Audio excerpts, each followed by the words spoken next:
Okay, so the video I made yesterday on Tremont Road, I was not satisfied with. The gimbal, the $50 gimbal that I bought, the stabilizer that I bought for my phone camera, broke. It was just total crap, waste of money. I picked out a bad brand and that's the way it goes sometimes.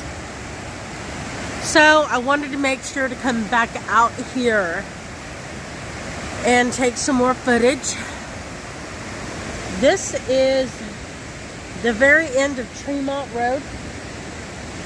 It is the Middle Prong trailhead. It is about 8:30 in the morning. I'm going to spend a couple hours out here before I have to rush back home and go to work.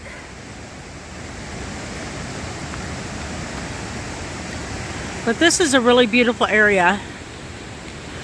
This is, and every time I go to a spot I say, oh, this is it, this is it. But I'm gonna have to say this is more beautiful than the Chimney Tops picnic area, by far. Look at the clouds settle in the forest. It wasn't foggy driving up here at all, and it really didn't take that long. I left the house about 7 o'clock. I stopped and got me a load of tea and a shake for breakfast. I have been hanging on to a cold that has been a bummer. That had me knocked down for quite a few days. Had a fever. My darling Olivia would put a cold washcloth on my feet and my forehead. And today is the first day that I am just now feeling better.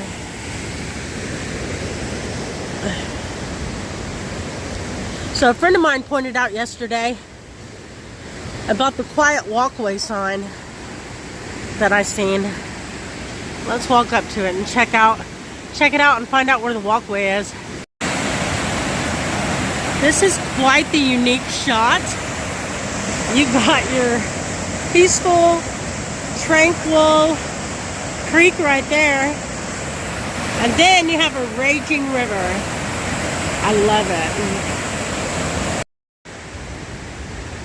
Here's a trailhead. So Middle Prong Trail, Panther Creek Trail is 2.3 miles from this part.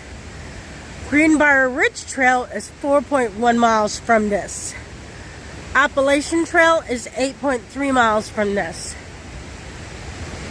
So I think the first long trail, like I've done 6-mile loops before and stuff, but hiking 8 in and 8 out, that's 16 miles. That's going to be an overnighter or two. This is definitely going to be the area that I attempt. This right here I did not check out yesterday.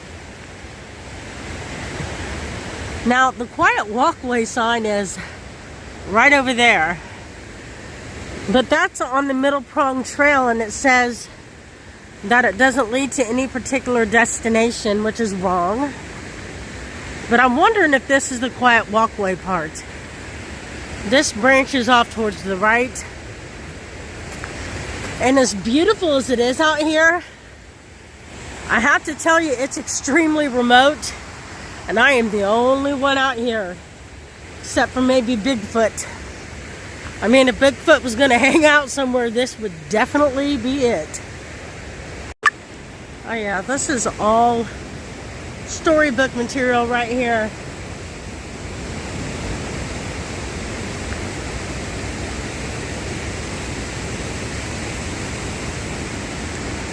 Gorgeous.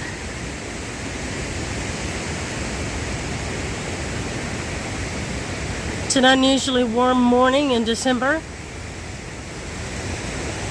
It's about 55 degrees out here. I'm extremely grateful for that. I was getting worried that my hiking adventures would have to change up or something.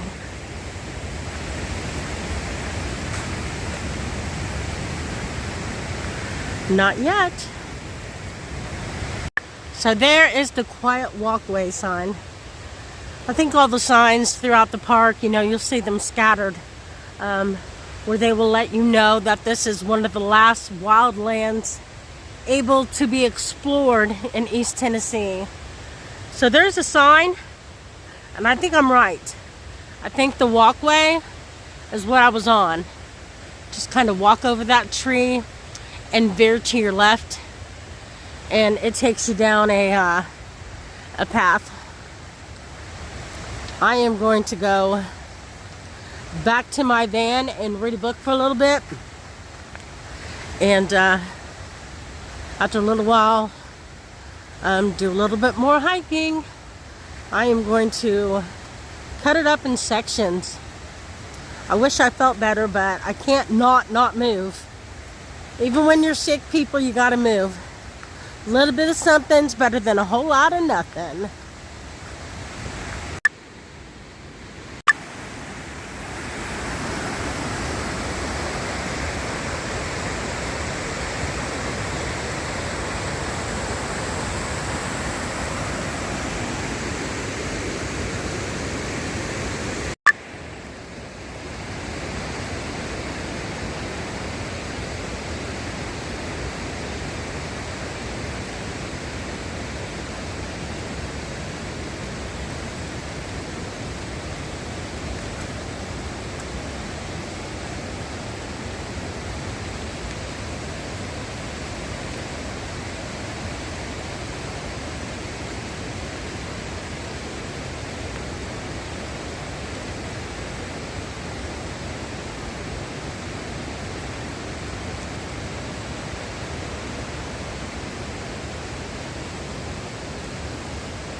Check this out.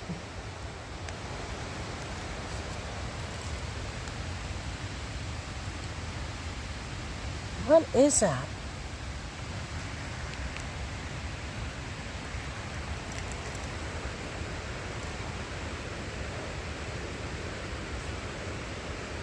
I swear it looks like some sort of nut.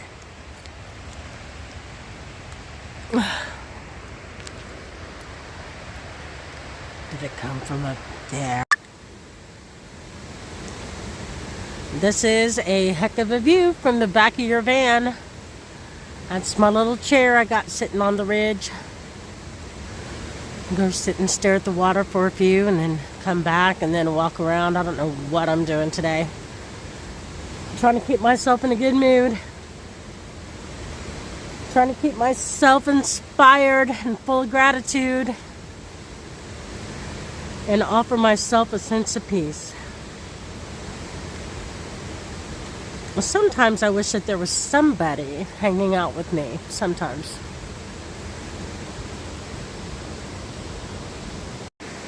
Alrighty, I got my chair back in the back of the van. And with a heavy heart, I'm leaving. I've got about an hour drive to get home. And I want to stop by the visitor center and check it out. I walked a little over a half mile, which ain't nothing compared to what I'm used to. but it hurts when I breathe. And if you've watched any of my videos, when I hike, I really hike and I can barely breathe when I do. So it's another day of taking it easy, I guess. Just a minor setback. Hopefully by next Monday, I will feel up to par walking about 5 miles, because I am going to do that middle prong trek, the 2.3 in and the 2.3 out. That is my next adventure. But until then, I am going to wrap it up, and I will try to take some pictures at the visitor center. If I don't get a chance to, forgive me. That means there were people watching.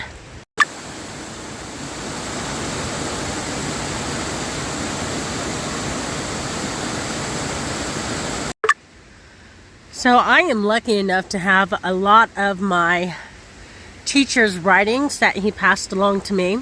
There was a lot of stuff of his that I lost, you know, just from moving and having kids and stuff like that. But a good chunk of it I got to keep. And I honestly think that these things were only given to me. Later on down the line, Taylor did find other students, and he did teach groups. But that was later on down the line after him and I met. So this is a really important one.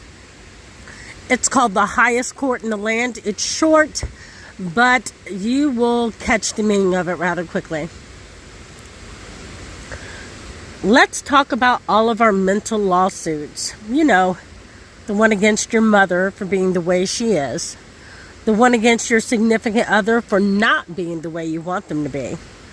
The one against the guy in front of you in traffic who insists on turning left when you're in a hurry and want to go straight ahead. The nerve of that guy. How many times have you impeccably pleaded your case in front of an invisible jury? The prosecutor who argues cases in his or her head day in and day out and never loses a single one. Oh, and how about Ms. Bowles, who flunked me in freshman English? Yeah, guilty. Whew. Being the world's greatest prosecutor is exhausting. So I am pretty sure we're all guilty of that. That voice inside our head that tries to justify every bad move and every bad choice we make.